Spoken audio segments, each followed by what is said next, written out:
Firstly, thanks very much to the sponsor of this event, which is Cloud Employee.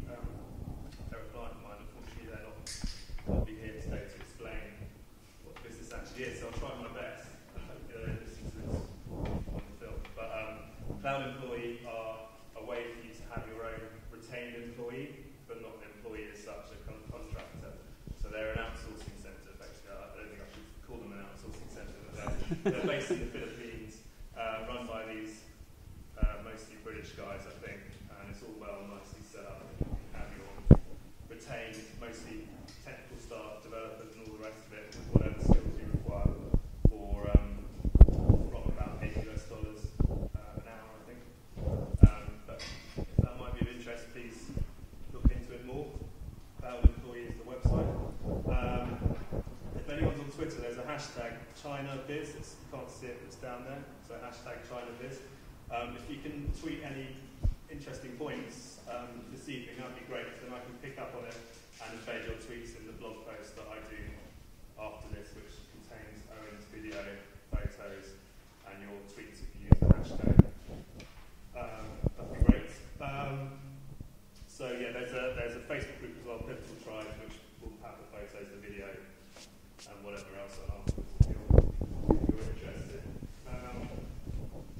Okay, so before we go into the discussion, I'll briefly introduce the panelists. Thanks very much, guys, for coming along. Firstly, Sally, she gave me a very specific summary. So I'll read it word for word just in case I get it wrong. But Sally is a global and Asian PR specialist. She runs her own Europe to Asia? Yes, correct. PR agency called 11A Consulting in London, and she's also worked in Hong Kong, China, Singapore, London for the past 12 years. And current past clients include Burlington Arcade in Mayfair, Hilton Hotels, and Unilever. And then at the end, you have Jeremy Gordon, who's author of Risky Business in China. I'm sure I made references to in the discussion. And also director of China Business Services. I don't know if you can summarise what China Business Services do better than I can. I certainly can. Strategy and risk consulting in China. I should also mention that along with Arnold and Yusen at the end, we're also directors of China Edge, which is a company an entrepreneurial company focused on marketing to Chinese consumers, digitally and otherwise. Okay. And then, next year we've got Arnold, who's CEO of Unit. Spice. Yeah. Oh, okay. The UK's largest Chinese digital marketing agency. I don't know if you've got anything else to add. That's sum it up nicely. It's good, short and sweet. And then finally, Yusun, founder of UU Media, which provides communications and consulting services to corporate clients, including such names as Reuters, Tesco, Barclays Capital, Jaguar Land. Hopefully that summarizes the rest. The way this works is I normally just pick out a few questions that people have submitted beforehand, which I sort of think are quite interesting, and then halfway through, I will open up to further questions from the audience. Read the questions out. Okay. Right, so first question, I think he's here, is from David Price. David, I don't know if you can remember what question he submitted. Yeah. So David's question is, what are the most important cross-cultural differences for foreign entrepreneurs to be aware of when doing business in China? So I guess, what are the sort of key cultural differences you've got to bear in mind? We'll have to answer, but whoever fancies, go on then. Like to answer this question. Is it working? Yes, thank you. You have to speak up for the Okay, for yes. the audience. Thanks, David, for your question. I think we are all human beings, but the biggest cultural difference, I would say, between Chinese and Western people are that we really mix our personal life with our professional life. So I remember that I was having a drink last Saturday, and my Chinese clients was texting me on WeChat, and it was a Saturday evening. I was in a bar, but I was compelled to answer straight away. So that's how we kind of mix our personal and business life together. And you may be surprised that we make business deals on WeChat as well. That it was also daunting for me because I said I need a formal contract, I need a formal statement that okay, you are going to pay me X amount of money. But everything is on WeChat, and I cannot force my Chinese clients, can you write me an email to finalize our agreement? It's just how things are communicated between Chinese and Western people. So I would say my advice when you are working with Chinese people are that don't be too desperate. Don't try to make a deal straight away, because for us it's actually the person rather than a company. You can have a brilliant company credentials, but then it's still down to the person. So I would say be genuine when you are doing business with Chinese people, and Chinese people can actually have quite a intelligence, sixth sense, knowing if you are actually a genuine person or not. So I think be personal when you are doing business with Chinese people in the UK or China.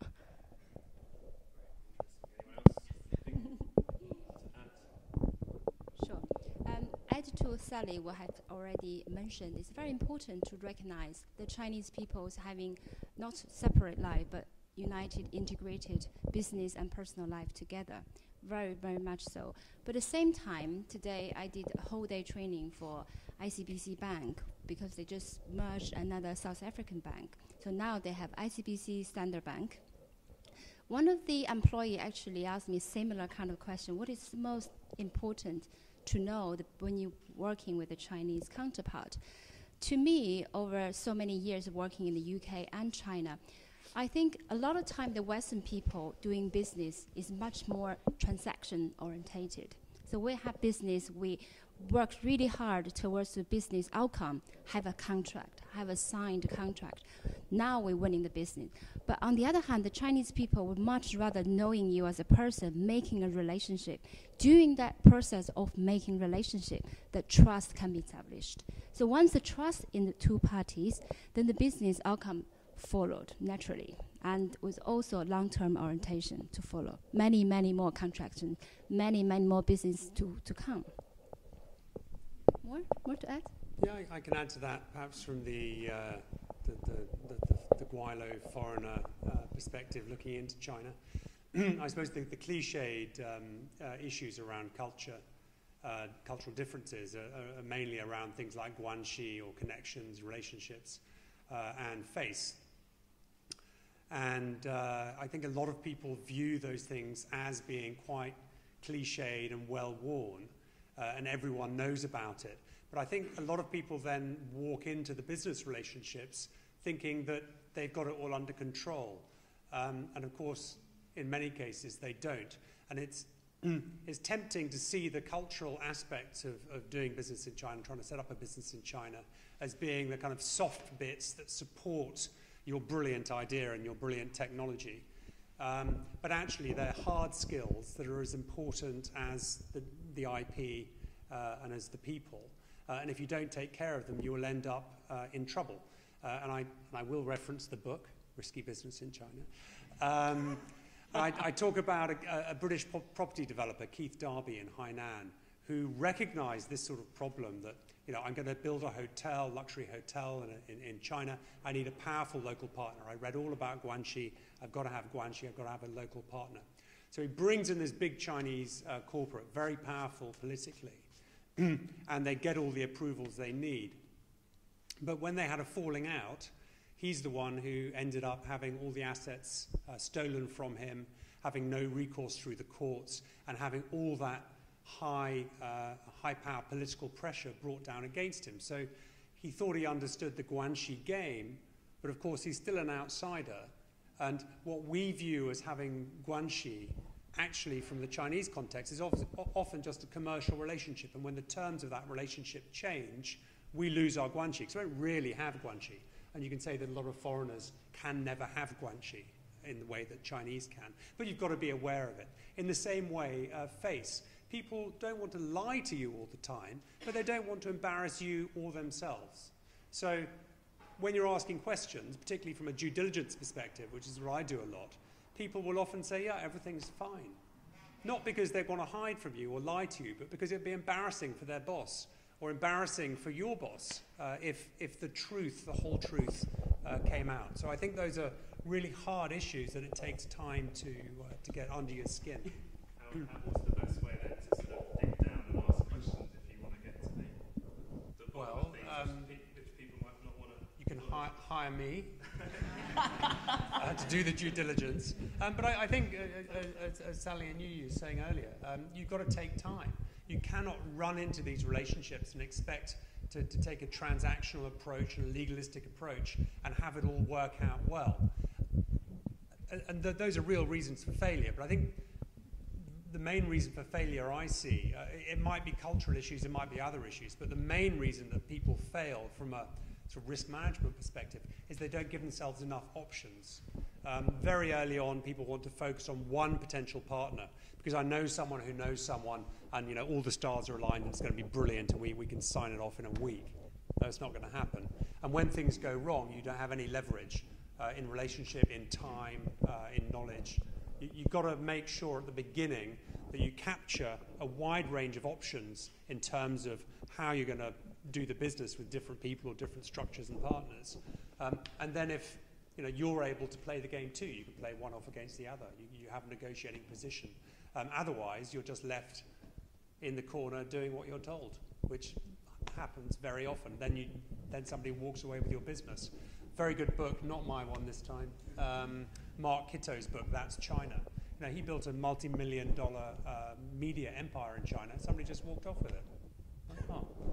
And he spent years building his guanxi and relationships. Spoke fluent Chinese. Anyway, that's another story. Maybe I should use that one. Yeah, I just want to add something quickly. What Jeremy said was a really good point about kind of like just talking from experience, we've been working with a lot of the big platforms in China, so people like Weibo and Baidu trying to get relationships, access to their data, to build like a sentiment analysis platform. So we got through to one person who is in Weibo, who is kind of like quite high up, and they have a lot of connections and they know us really well. So we kind of even we fell into the trap of using someone and relying on them solely. Luckily, we had options to use other people, but I guess the point I'm trying to make is that Chinese people sometimes tell you things are going to happen, and it's like it's really easy. It'll definitely get done. If you're taking them out for dinner, they make it sound really easy. Normally in the UK, you can take that as granted that they are generally telling the truth, that it's going to happen. But in China, sometimes people are saying that kind of stuff to not lose face, as Jeremy said earlier. So you just have to be careful when people are promising you stuff. It's not a negative thing on Chinese people because we don't make false promises all the time. But just be careful when you're doing business so that you do have other options, like Jeremy said, which is really good. Another thing is someone was, I can't remember what made me think of this, but because a lot of you guys are entrepreneurs, I'm guessing you'll be trying to employ people in China. It's important to remember that Chinese people are brought up from a very young age to not challenge authority. So if you want them to be kind of like show initiative, if you want to get opinions out of them, it can be hard sometimes because they generally are taught to respect their bosses rather than challenge their bosses, which is opposite to like kind of the startup culture that we have here. And another thing is maybe think about how you want to hire people, because again, it goes back to education when kids from a very young age are taught that they need to get a job like a doctor, a lawyer, in a big company that's safe, where they can guarantee their futures. Obviously, if you guys are entrepreneurs and startups, it's going to be hard to attract people who have that kind of mentality. So you have to maybe come from a different angle. It's just some of the problems we've had when we've been trying to hire people in China. So I thought I'd let you guys know. So keep that in mind. The next question, I don't know if it's kind of semi-redundant what you've already said about importance of personal relationships and how Jeremy was saying you can sort of lose your business and not be able to do anything about it after years. Your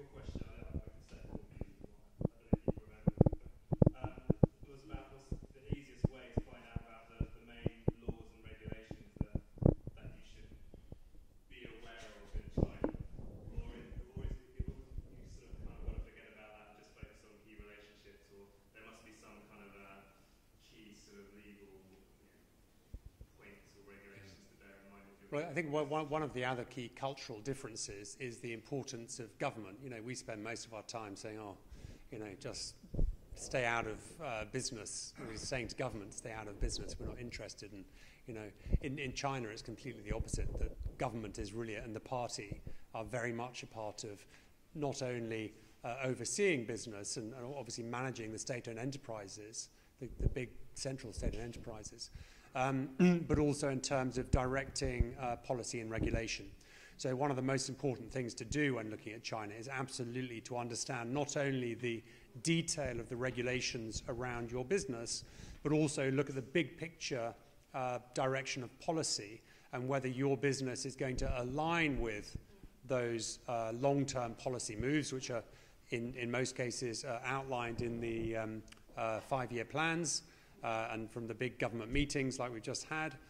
So if you follow those things, then you know that whether or not the detail is there yet, you're on the right track to at least go with the tide.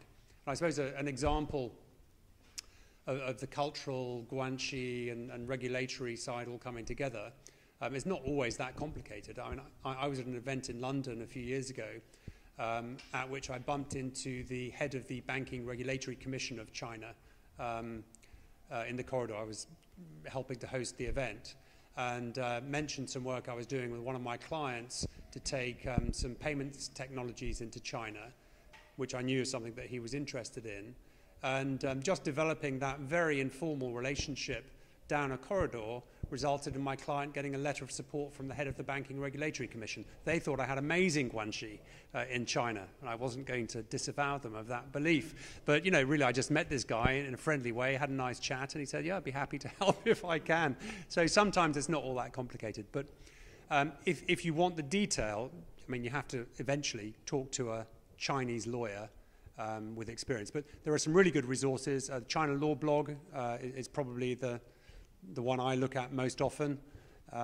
Really good stuff from Dan Harris in the US.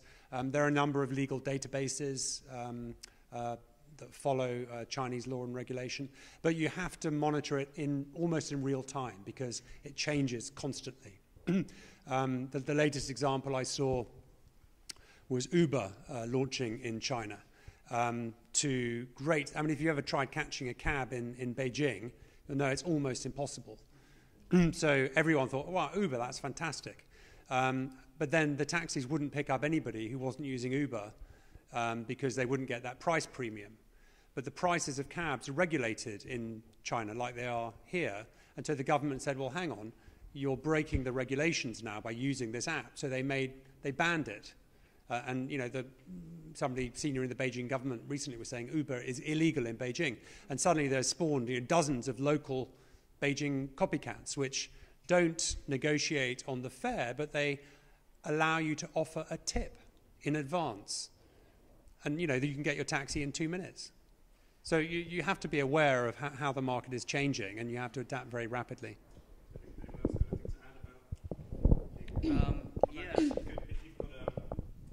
doing a joint venture, as it were, with a local business partner, you still have like a private company entity that would be the same kind of concept as a private company anywhere else in the world?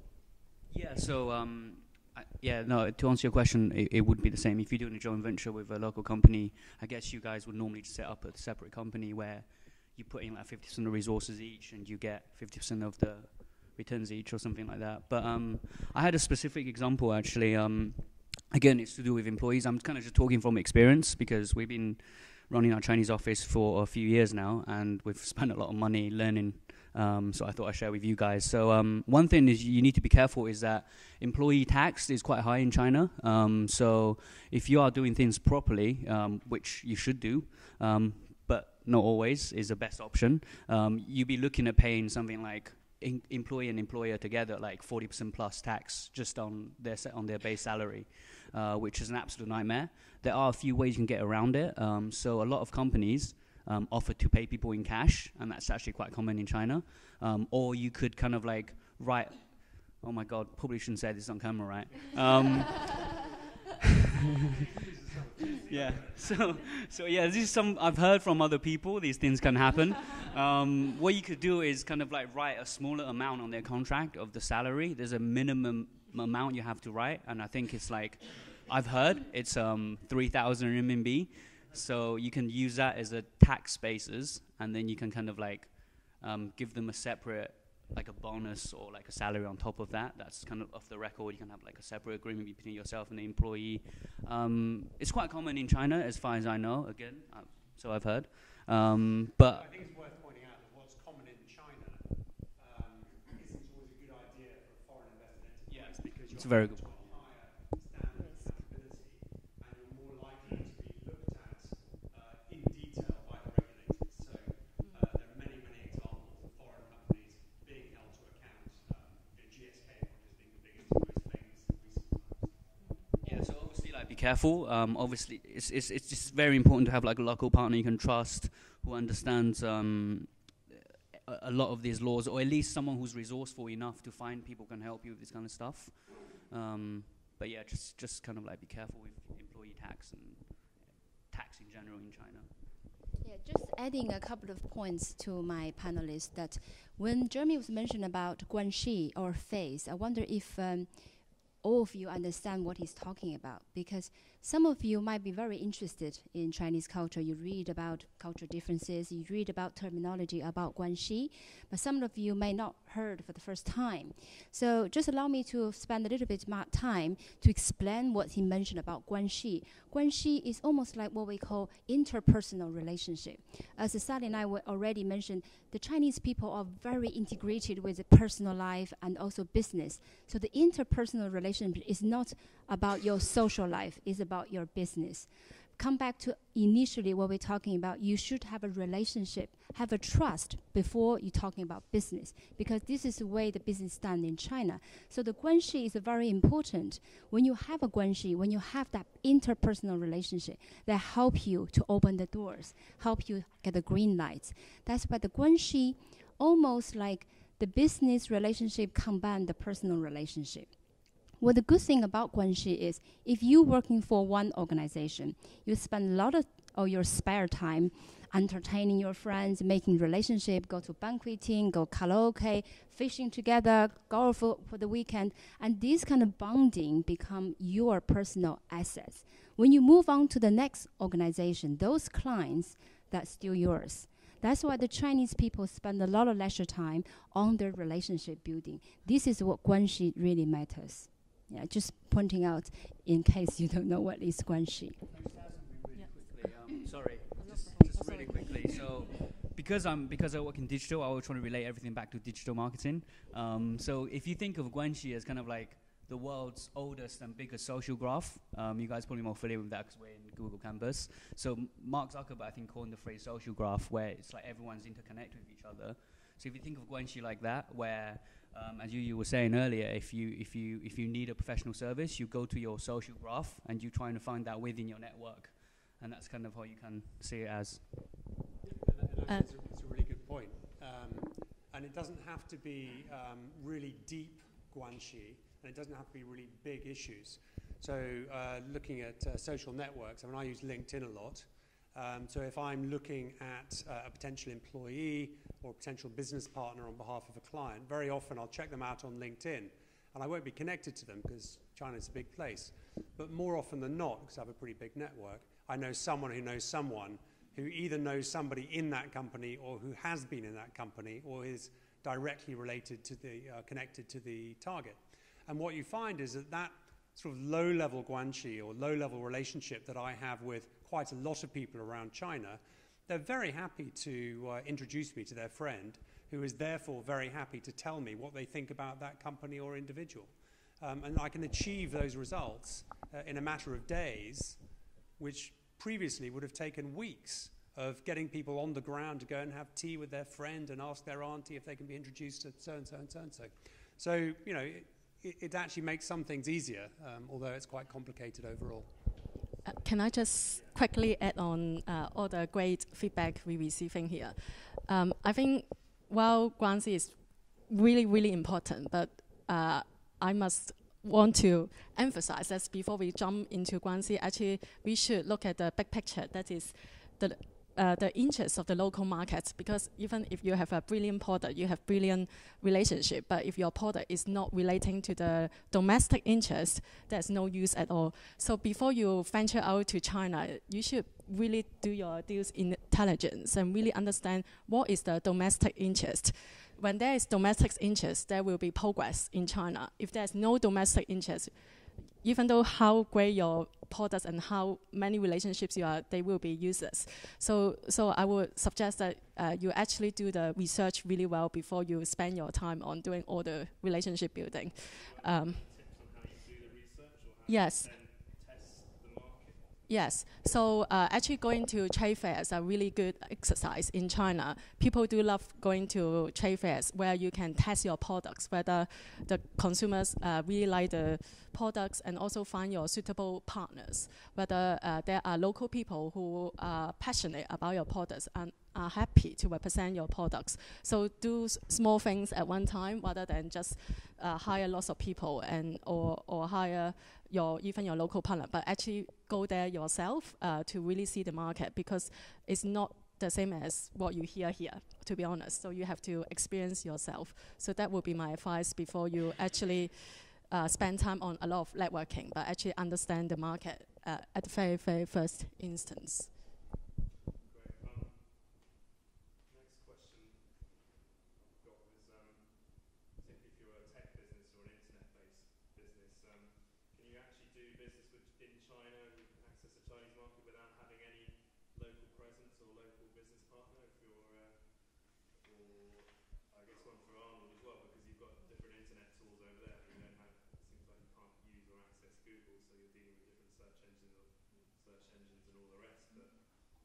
Is it possible to access the market without having anyone on the ground as such? It's a good question, I guess. So I guess it depends what kind of product, what kind of tech product you're trying to launch. If it's business to business, I'm guessing you probably need kind of like partnerships from some of the B2C platforms. For example, we're developing, like I said earlier, like a sentiment analysis product for China. We had to get partnerships from people like I said earlier, Weibo and Baidu and stuff. And it's almost impossible to get that kind of relationship with the platforms if you don't have someone on the ground to meet the people, to kind of like tell them about your company. And even more so, a lot of these platforms will charge a huge premium, up to like 400-500% for their data if they're dealing with a foreign company, as opposed to if they're dealing with a local company. So having a local presence will give you access not only to kind of like these platforms, but it also makes it cheaper for you as well as a company. If it's an independent product that doesn't require any relationships with Chinese platforms, then I don't know, I guess you probably won't need a local presence. But again, as Sally said earlier, it's best that you're there, you're experiencing it from the ground. You kind of discover these things like what Jeremy was saying about Uber. I mean, what they were doing where they were like pre-tipping stuff is actually it already exists on Chinese platforms like by Alibaba, like Kuaidi and Didi. So it's interesting that Uber didn't pick up on that. It probably is because they lack a local presence, they lack market research, like Sally said earlier.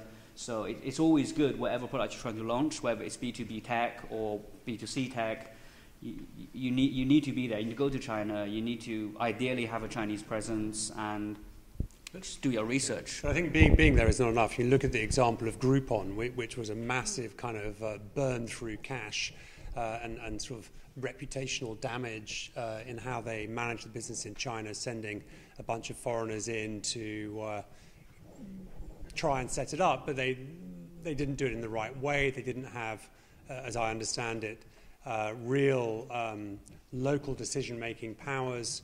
So having people there is one thing, but whether or not you're in a position to empower them to make the right decisions in what is a very, very rapidly changing market, not just in terms of the regulation, but in terms of the technology, in terms of consumer demand. Consumers today want this, tomorrow they want something completely different. So unless you're there on the ground, you don't feel those winds changing. And of course, the other thing you've got to think about is how do you protect your intellectual property? in some cases you might not want to release it into the market. You might want to do it from outside.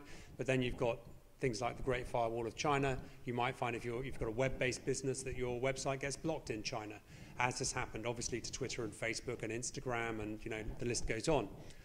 LinkedIn seems to be okay for the moment, but we'll see. Yes, can I just add quickly from a media perspective, because I'm from PR.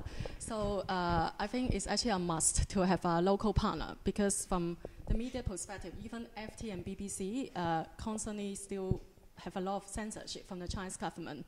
And the Chinese press actually try not to feed into information into foreign press.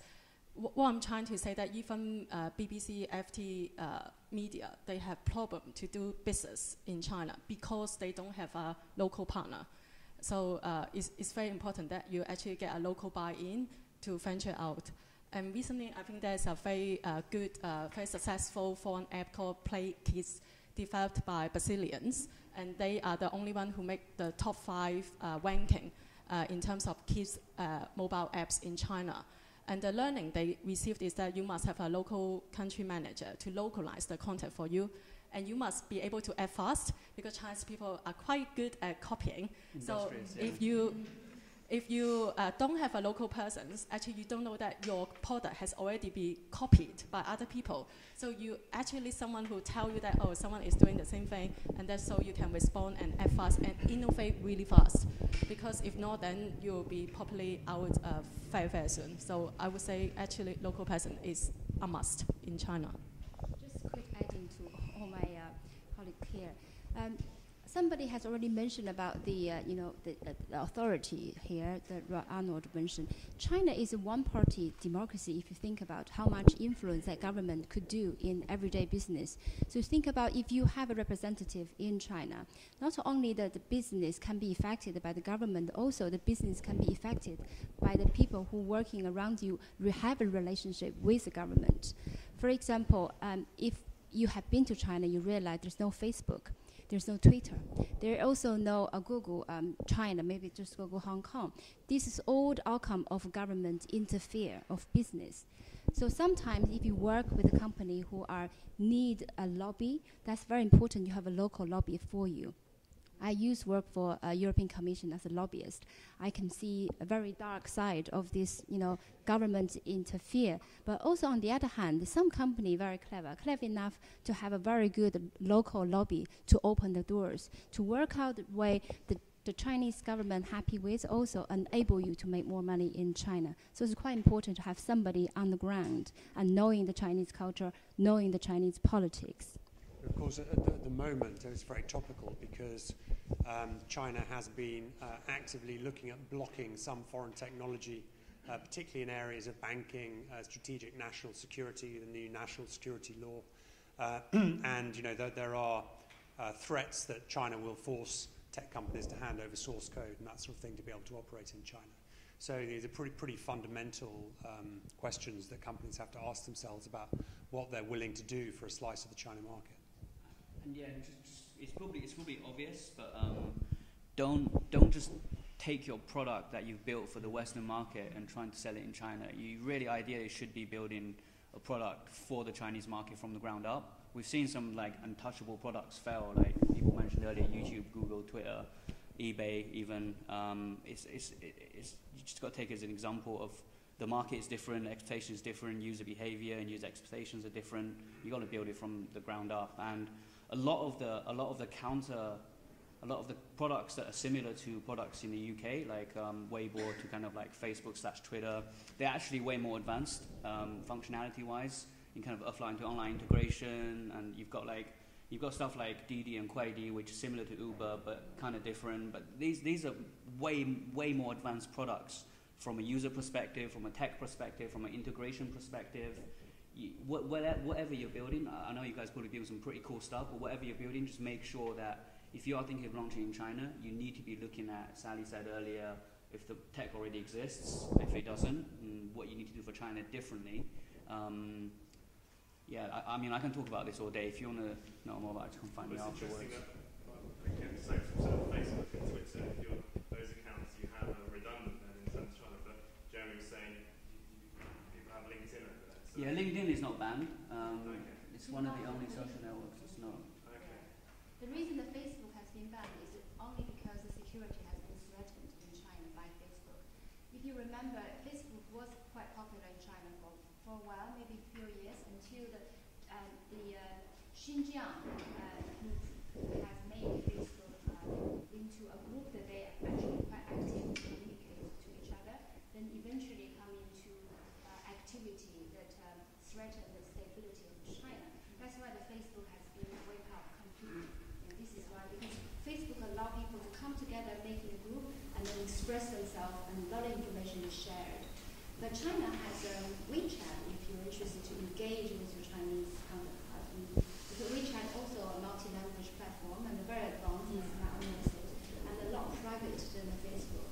Yeah, WeChat is really cool. It's Language ability. It's not necessary. We use English. I have my WeChat account. Half of the user are British or Western people, and the other half are the Chinese. You can use English. You can use Mandarin. So it's very, very good platform to engage with your Chinese business partners. I think the good news also is, I mean, in China Edge we talk about this a lot, which is starting to think about China versus Chinese as a market.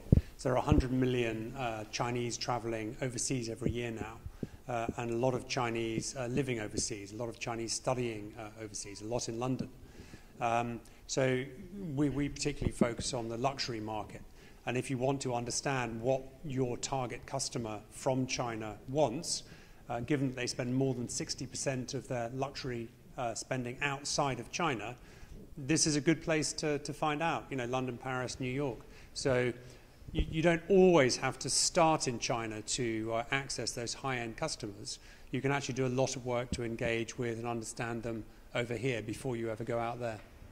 And also, just again, I can talk about this a lot, but I just want to quickly mention these two things because I think they're important. So WeChat as a platform, I think, if you look at all the tech platforms that works well in China, they kind of like, they tap into the cultural heritage of Chinese people. So if you look at WeChat, it's a closed platform, right? You literally can't even see your friends' activities. So you see like something on Moments, they'll have like 0 likes and there'll be a random comment. You're like, why is this guy talking randomly? It's because you can't see the previous comments made by their friends who you're not friends with.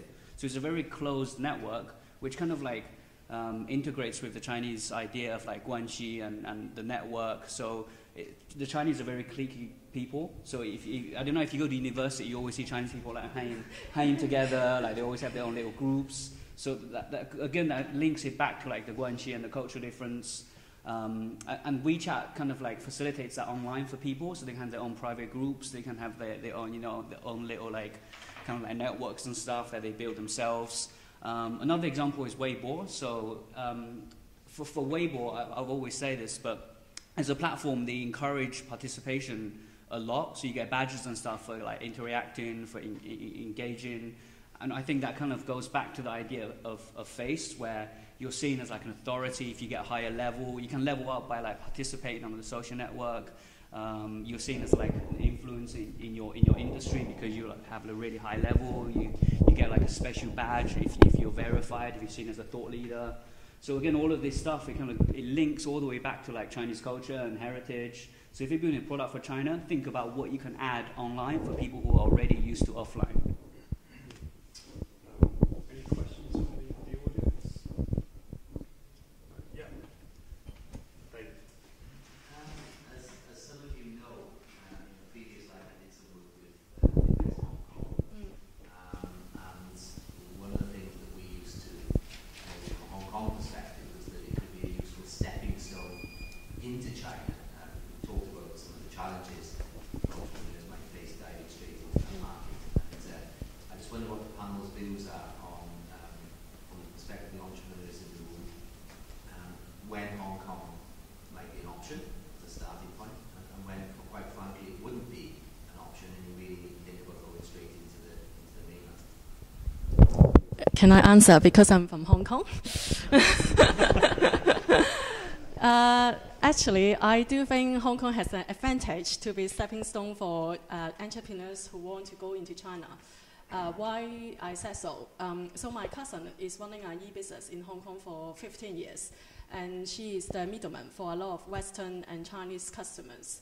And she still see that there's a big cultural gap between Western people and Chinese people, meaning Chinese people in China. Mainland Chinese people. Because Hong Kong still has kind of better advantage in the sense of knowledge and culture and understanding. So we can kind of like split ourselves into half when we deal with Western people and Chinese people. And in terms of tests, you still have the advantage.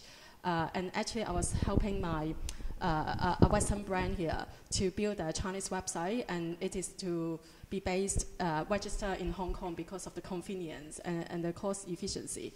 So I would say Hong Kong still have a lot of advantages, and it's good to, and there are also a lot of Chinese people going to Hong Kong to exhibit, to do business, so you can still use Hong Kong as a hub, as a start to get to understand China market, and then slowly go into the big market in Shanghai, Beijing, or other tiers in China. So I would say yes for your beginning of a journey. And if you do want to expand to China, then yes, you need to go further to actually be in other cities in China.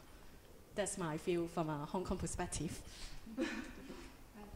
I may not agree with you on this case. I am from mainland China. Probably the only one here in the panel. Arnold also from mainland China, but he came here when he was like a baby. So I would say, if you talk about 10 years ago, Hong Kong is very good stepstone, because for foreigner people, you get used to Hong Kong very quickly. Every time I go back to China, I don't dare to cross the road. But every time I go into Hong Kong, I feel like in the UK. This is what British people did in 100 years, to converted this island very much British mentality to me. However, now 10 years later, I feel there's a lot of change in China. Even the law firm I work with, moved their head office back to Beijing. One of the biggest networking in Asia Pacific, SJ Bowen, has merged with Kingwood, one of the biggest networking in China.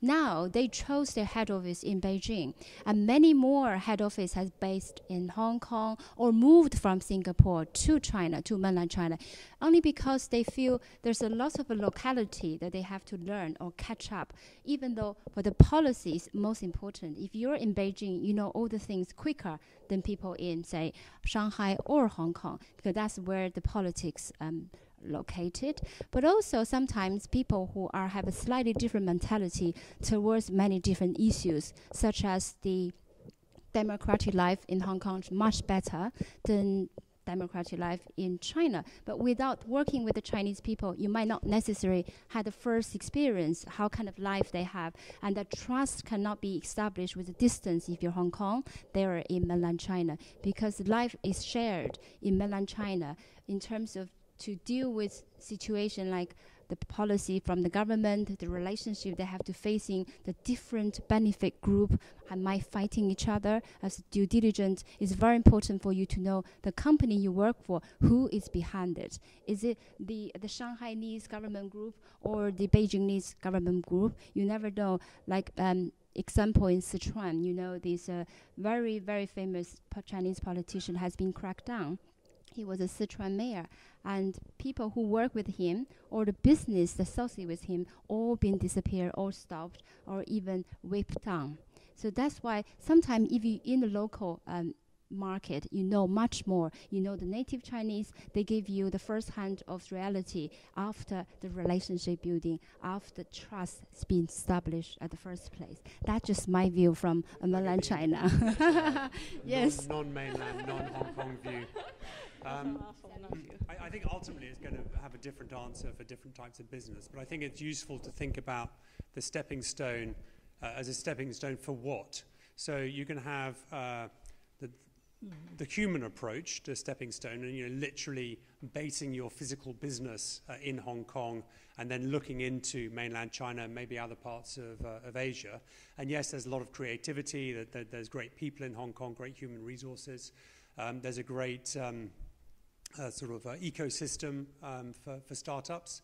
But you can also look at it from the more legalistic perspective. You have a very recognizable legal system and banking system in Hong Kong. And your stepping stone, isn't necessarily something you're going to camp on.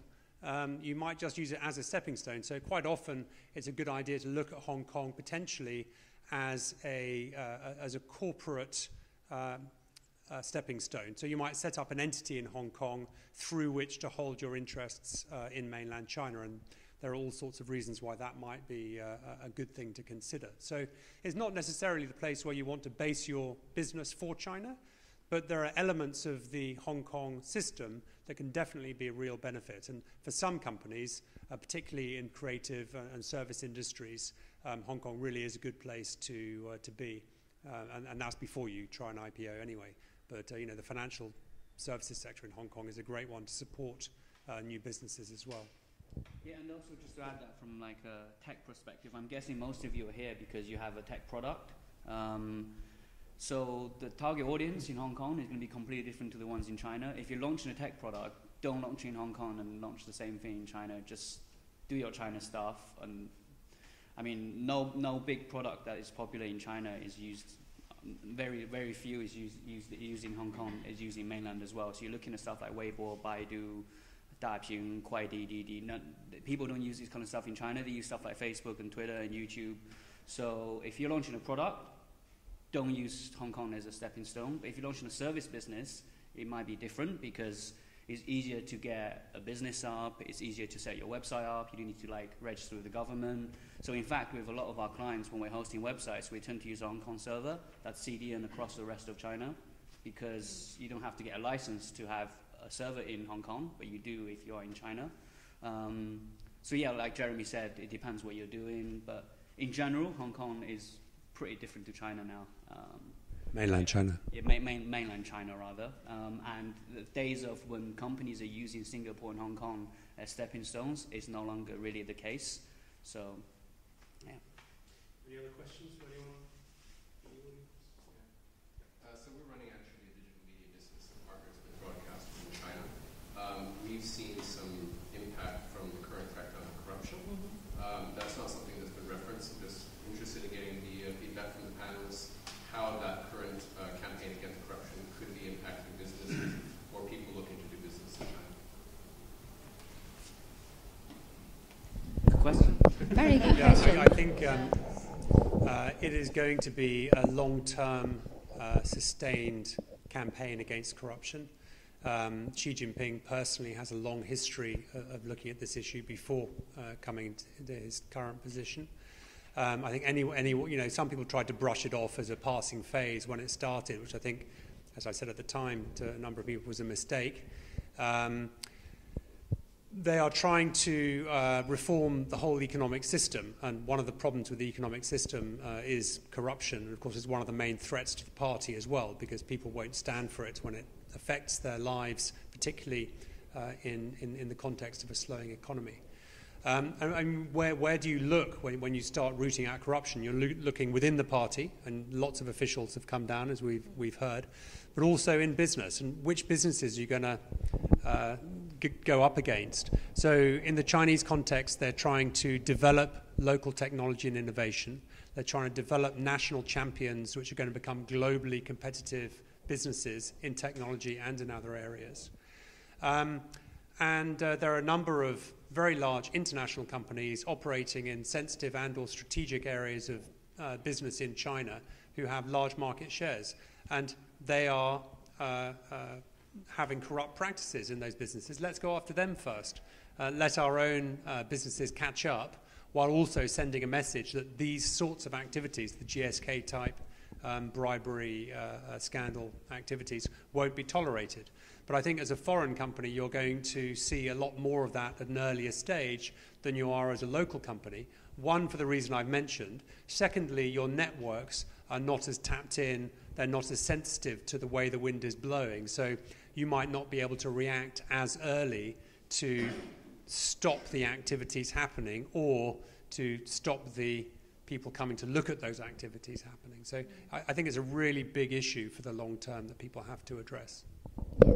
For me, think about if China's stability is the most important thing. The corruption is one of the things to help the government to stay where they are, stay the stability. So corruption is a long-term activity for the government. economic growth is already there, but economic growth cannot just simply making people happy, because there's a lot of issue in China, particularly in the rural area, particularly like things, earthquake, or the school corrupt, people angry. People very angry in China because of corruption, but also people wanted to have some right or some way of showing the government doing something about it. So corruption, this kind of tactics continue, but it does affect business, particularly for the people who are associated with the private membership, luxury,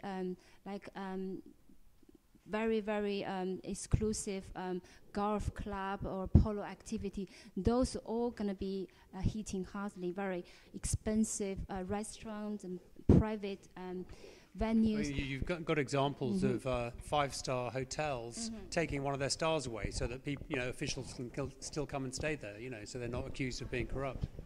Oh, sorry. Yeah. Sorry. One more thing is also I found the people who come from China without showing their WeChat moments anymore, because they were worried the government gonna attack them. But there's people still coming, so you just see people without showing off the activity, but people still doing business, people still going to restaurants, but it's all very disgraced. So you will get affected, but there are still the force that people who are consume all those luxury products, but they are just become much more underground. Yeah, that's my share.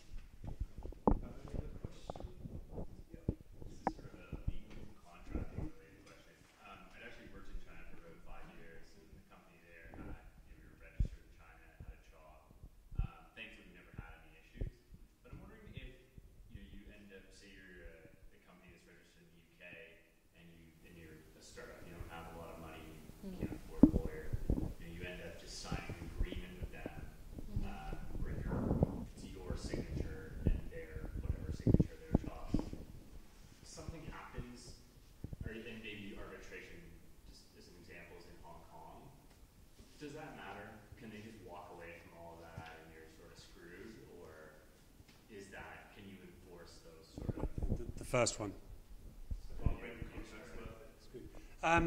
I've worked on enforcing foreign arbitration awards in China, and it can take a very long time. Things are stacked against you. The key thing you need to know going into the contractual relationship is, if things go sour, what is the resolution? So does the counterpart have any assets outside of China that can be attached to it as part of the resolution, whether personal or corporate assets, for example? But of course, as we started off by saying, it's not such a legalistic environment. So you've got to have the contracts, and you want to be able to rely on them to some extent, but you also have to expect that the nature of those contracts will change over time, and that if your contractual partner in China sees no more benefit to you or to the contract, then they might just walk away from it. And unless you have the relationships, not just with them, but with people around them, to help you bind them into your relationship, then there's not a lot you can do about it unless you have the money to chase them. And I spent 10 years working on a foreign arbitration enforcement in China. We got the money back. Well, we got some of the money back, a good part of it, but only because it was funded through that period. So it's a difficult road to go down. Yes, I guess it's back to the risk and opportunities. Why you are going to China? That's the reason. What I want to say, actually, my law friends who are working in Beijing, they do have a disagreement with another law firm, and they try to get the money for 8 years, but the money is still not there.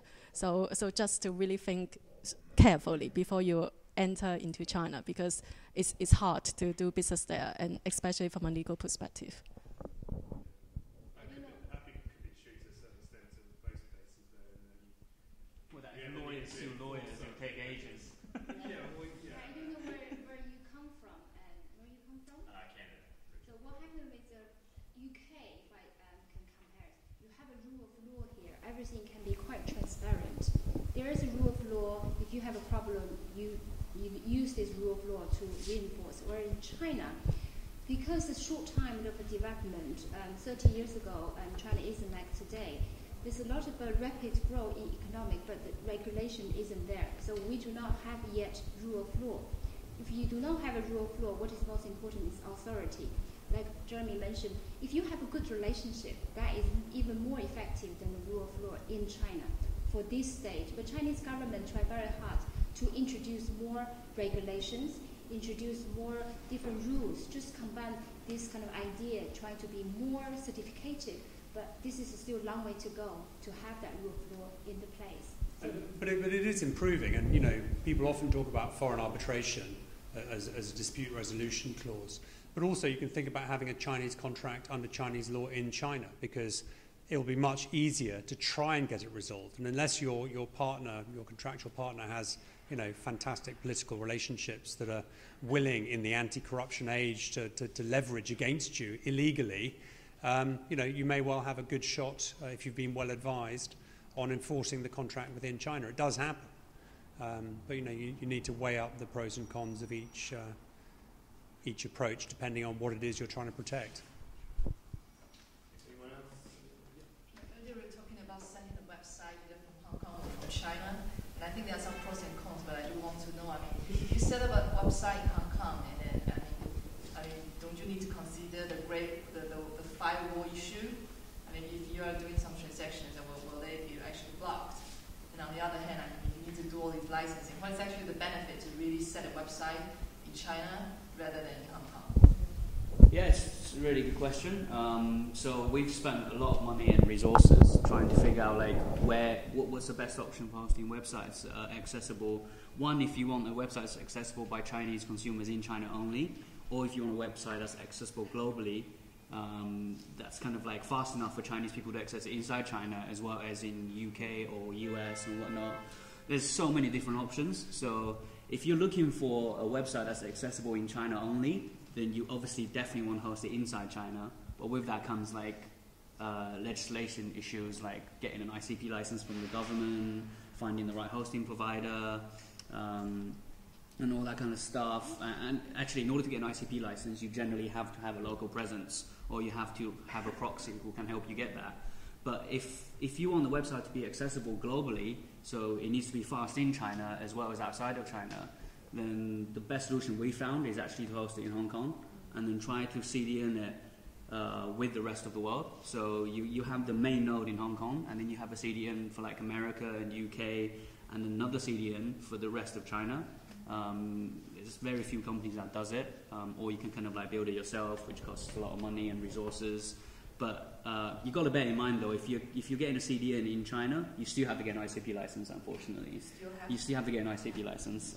So if you don't want to get an ICP license, to be fair, it's not a big deal. Like, a lot of companies can help you out with an ICP license. You don't necessarily have to have a local presence, because you can piggyback on someone else's ICP license.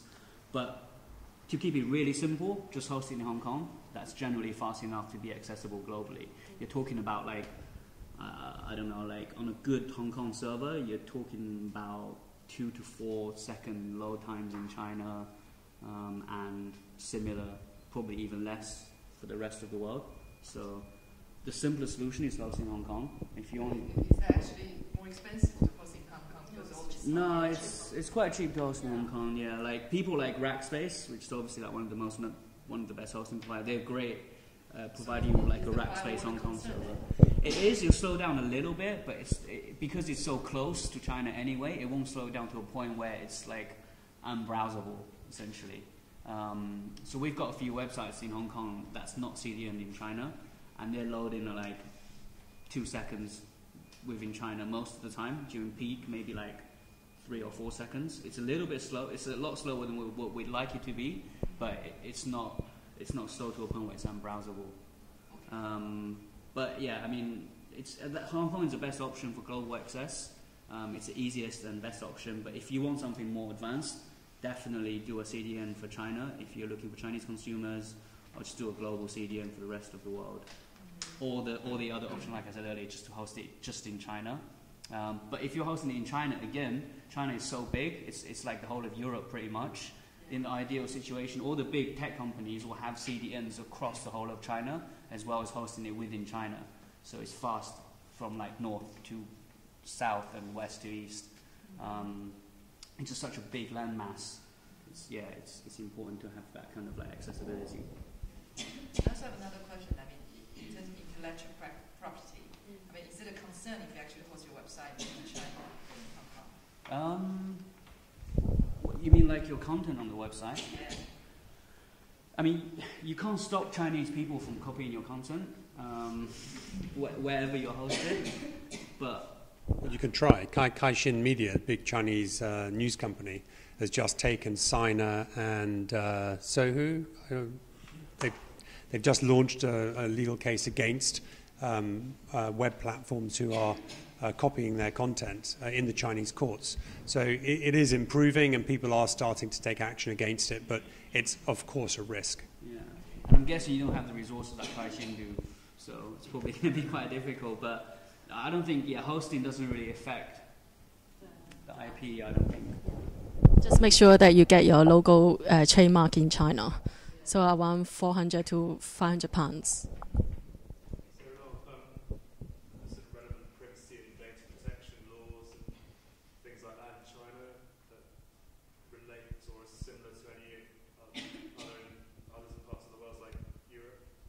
Yes, and it's become much, I mean, it kind of relates to the anti-corruption campaign to some extent, and in the certainly people working in the due diligence sector and investigations have found it much more difficult to access corporate and personal information, some of which probably should never have been accessed in the first place.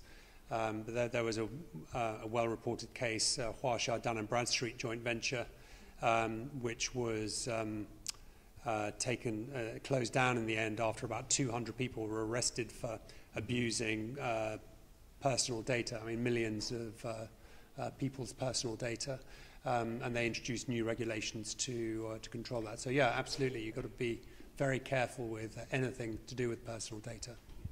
Definitely improvement, but however, it's really risky. Adding to what Jeremy just mentioned, one of my university classmates has been in prison because he's stealing the data. So we're all shocked because he's been doing this business for years and he's bought a lot of property.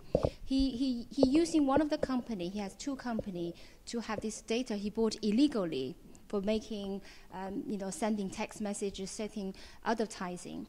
But however, 3 years nobody bothered. And one day, this government introduced this regulation because they have a policy from central government. We're going to look into this area, and he's now still in prison for 8 months. This is how landscape can be changed. Don't want to go to a Chinese prison. Overnight. The latest case that also relates to GSK, the British investigator in Shanghai, Peter Humphrey. He and his wife, who was his business partner also, they were arrested. They got 2 years in prison. Accused of misusing and obtaining improperly people's private information, which again, in years gone by, nobody would have blinked. But it's really scary because we're doing a lot of data analytics stuff right now. I'm in London, they contact me. But you're a foreigner passport holder. You're actually much more vulnerable because for a lot of time, for a lot of time, the people are surprised. How can suddenly this happen to me? It's all to do with what policy introduced into place. Government want to be seen, and we are doing something about this. If some foreigner official visits Shanghai, there's nobody sending any copy product because they don't want it to be seen such like this. However, after 3 months, everything come out again. This is what China, they put on a show for everybody. I mean, equally on the other side, I worked with organizations where going into China, I am not allowed to take my laptop, or at least not a laptop with anything on it. I'm only allowed to use a BlackBerry because of the better encryption. So, people do take these risks very seriously, not only of misusing Chinese people's data, but of having their own data misused going into China. So you need to make the right registrations to protect your intellectual property. You need to separate key bits of intellectual property. You need to have the right sort of agreements in place with different people, confidentiality, non-compete, and all the rest of it to maximize your chance of protecting your data. But of course, you really want to be doing business with the people who aren't going to steal it in the first place, which comes back to the way you go about doing your business. So is that even if whether you go on a business or a tourist visa to mainland China, you can't take your laptop or No, you can take whatever you want. It's a question of what data do you want to protect. So if you've got data on your laptop that you want to be absolutely secure, you might want to leave it at home, depending on if anybody's interested in what you've got.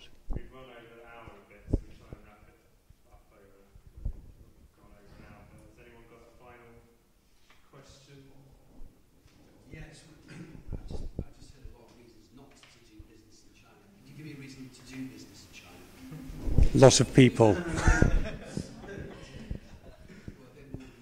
I actually... Is it a product or service? Is it a product or service you're looking to grow in China? I'm just generally interested because just in general. there's been a lot of sort of tech and legal stuff and IP stuff. I'm just talking generally about China. You know, my experience of China is it's a very positive, exciting. The fast movingness is part of the excitement. Yeah. The downside for Yeah. people, that's what makes it very exciting. Yeah. Things are going much, much faster there. Yeah. Stone Age. Yeah. To be honest, yeah. What are the big benefits for doing business in China? Yeah, to be honest, I don't encourage everyone to go to China. You really need to understand why you want to go to China first, because China is not the fastest growing country in the world now. It's actually India, with 8% GDP forecast by 2016, and China is 7%. So why not India, or why not Singapore, when Singapore ranks the first country as the easiest country to do business in the world? So there are actually a lot of other countries you should explore. And therefore, for China, I actually advise everyone to really consider well before you enter it. And it's a long-term game. It's not 1 year game. It's at least 5 years. And do you have enough resources to play this game for at least 5 years before you see any returns back? So so that's my thought. I think for me, the biggest advantage that you can see is that obviously the market is huge. But to give you an example, a product like Alibaba, for example, just went public recently. It was the biggest IPO in history. That's a domestic product. That's not a global product. That's how big the market is. A domestic product has the biggest IPO in the world. So that's your opportunity. It's the biggest market in the world, but obviously it's extremely difficult because there are challenges, there are differences in culture, in business, in law, in everything you can see. But as entrepreneurs, you guys know, like, if it was easy, everyone would do it, right? You do it because it's difficult. You do it because you get the reward in the long term, and you have to jump the hurdles in the short term. And that's what I think is the most important thing to remember. There are challenges, but if you get over those, the rewards are much greater than if the challenges were smaller. Yeah. I think... Sorry, we are here to try to encourage you to do business with China, not to put you off, first of all. But think about, we have 1.4 billion consumers, and we also maybe have 10% of them quite wealthy consumers. There's a luxury goods all going to China, and also there are markets there, there are opportunity there, because China has been closed during the Cold War, Cultural Revolution. They're catching up, as you said, so exciting. When you go to Asia, Asia is spinning. When you go to China, it's a high-speed spinning. But during that speeding sort of economic recovery, if you like, a lot of opportunity there. Many architects never have a chance to build something they design, but they go to China. They have their building. Many other opportunities, people who never have an opportunity, because Western society economics almost like saturated. Whereas when you go to China, if the first tier of city has all the building, you couldn't design, but there's a second tier, third tier. So China has expanding the openness, also the welcoming investment, not only the east coast, but go inside China, like inner China, second tier, third tier. There's many opportunities. It may amaze you. As long as the government stay put, stay stabilized, as long as the regulation is in the favor of a transparent process, I don't think why you don't go to China. Yeah, I would agree. I think the opportunities are really good, and the knowledge that lies around them are very difficult to replicate anywhere else.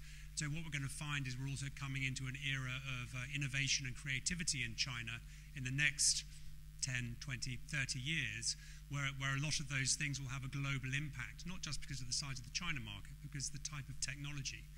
And so as well as approaching the market as an opportunity, we also have to look at the fact that if we're not there, our future competitors are going to grow their untouched by us and are going to come and take our market in the future. So, there are a number of issues to look at, but it is a good opportunity if you do it right.